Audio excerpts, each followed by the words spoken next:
একসময় স্নোরওয়েলের আরামদায়ক রাজ্যে লিয়ানা নামে এক রাজকন্যা বাস করত, যে তার সাহসিকতা বা সৌন্দর্যের জন্য নয়, বরং অবিশ্বাস্যরকম অলস্তার জন্যই পরিচিত ছিল।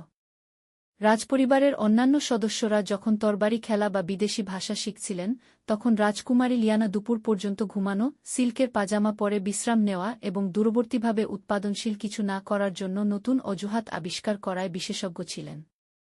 যখন আমাকে বহন করা যায়, তখন হাঁটতে হবে কেন, সে বলত, ৪ জন রাজকীয় পদাতিককে ডেকে তাকে বিছানা থেকে নাস্তার টেবিলে নিয়ে যাওয়ার জন্য।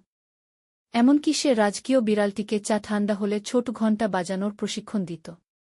তার বাবা-মা, রাজা ফাম্বল এবং রানী টিলডা, তাদের বুদ্ধিমত্তার শেষ প্রান্তে ছিলেন। লিয়ানা, তোমাকে তোমার উদ্দেশ্য খুঁজে বের করতে হবে, রানী একদিন ঘোষণা করলেন।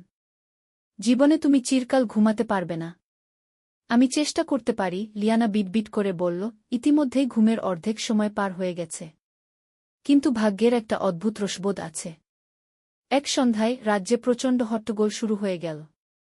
একটি হিংস্র ড্রাগন পাহাড়ে চলে এসেছিল এবং কোনো যোদ্ধা তার মুখোমুখি হওয়ার সাহস করেনি। আতঙ্ক ছড়িয়ে পড়ার সাথে সাথে লিয়ানা 12টি কম্বলের নিচে কুকড়ে পড়েছিল, পেস্ট্রির স্বপ্ন দেখছিল। সেই রাতে রাজকীয় শরবতের গন্ধে আকৃষ্ট হয়ে ড্রাগনটি সোজা তার জানালার কাছে উড়ে গেল এবং ভেতরে উকি দিল। চিৎকারের আশায় এটি একটি তীব্র হাই তুলল। তুমি কি পরে ফিরে আসতে পারো? লিয়ানা জিজ্ঞেস করল। পনির নিয়ে আমার খুব ভালো একটা স্বপ্ন দেখছে। ড্রাগনটি বিভ্রান্তিতে চোখ পিটপিট করল। কেউ কখনো তার সাথে এভাবে কথা বলেনি। কৌতূহলী হয়ে সে অপেক্ষা করতে লাগল। পরের দিন লিয়ানা তাকে প্যানকেক খেতে দিল। দৌড়াতে বা লড়াই করতে তার ইচ্ছা হচ্ছিল না, তাই সে কেবল ড্রাগনের সাথে কথা বলল। আর সকলের অবাক করে দিয়ে ড্রাগনটি এটা পছন্দ করেছিল। সে একা ছিল। তারা দ্রুত বন্ধু হয়ে ওঠে। শীঘ্রই ড্রাগনটি আরও প্যানকেক এবং ঘুমানোর সময় গল্পের বিনিময়ে তার কাজকর্ম করার প্রস্তাব দেয়া।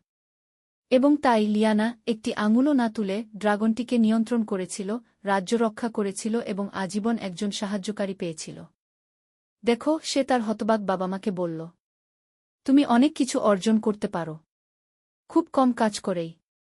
আর সেই দিন থেকে স্নোরওয়েলের লোকেরা তাদের সবচেয়ে অলস এবং বুদ্ধিমান রাজকন্যাকে উদযাপন করত, যিনি হেলান দিয়ে বসে সিংহাসনে বসে শাসন করতেন, তার পাশে একটি ড্রাগন এবং রাজকীয় ক্যালেন্ডারে একটি ঘুমের সময়সূচি খোদাই করে। শেষ।